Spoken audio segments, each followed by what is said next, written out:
অনেক প্রাচীন সংস্কৃত এবং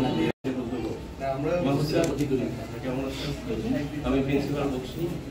অনেক সময় বলি এটা সন্ধ্যা কোথায়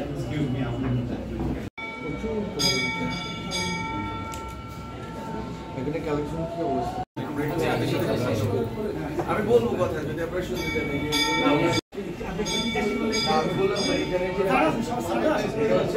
ঠিকঠাক মানে এগুলো সবই যে আমি যত যখন ধরতেছিলাম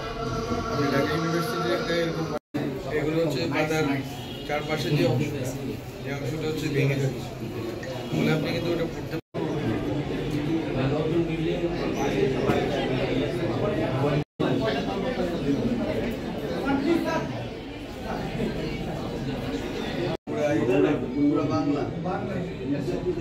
পুরো বাংলা বলতে পশ্চিমবঙ্গ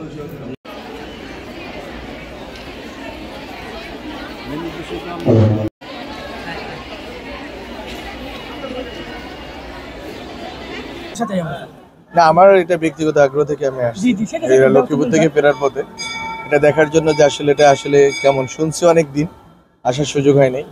আবার মাঝখানে শুনছি বন্ধ হয়ে গেছে এটা ইন্টারনাল একটা কোন দলে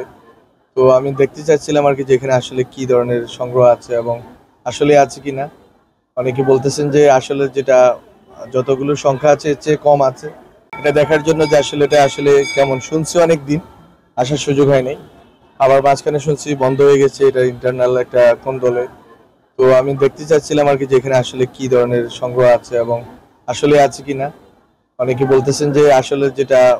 যতগুলো সংখ্যা আছে এর চেয়ে কম আছে তো দেখলাম এখানে মোটামুটি একটা ভালো সংগ্রহ আছে কিন্তু পরিস্থিতি খুবই খারাপ একবারে এগুলো নষ্ট হওয়ার মতো অবস্থা আশা করবো যে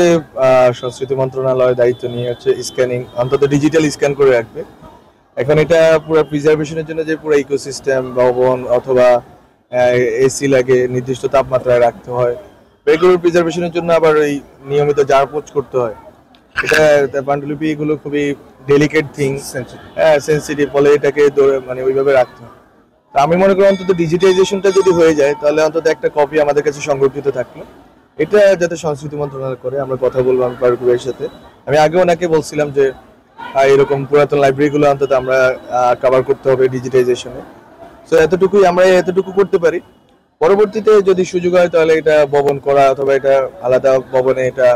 নির্দিষ্টভাবে এটা সুরক্ষিত রাখা সেটা আমরা করতে পারি কিন্তু আমাদের যতটুকু সময় আছে এই সময় আমরা অন্তত ডিজিটাইজেশনটা শুরু করা যায় কিনা এটা ফারুক ভাই বলতে পারবে আমি কথা বলবো গিয়ে আমি দেখলাম এটা আসলে বাংলাদেশের ঐতিহ্যে একটা গুরুত্বপূর্ণ অংশ বাংলাদেশে বোধহয় এটা 3rd অথবা 4th সংগ্রহশালা পুঁথি সংগ্রহ পাণ্ডুলিপির দিক থেকে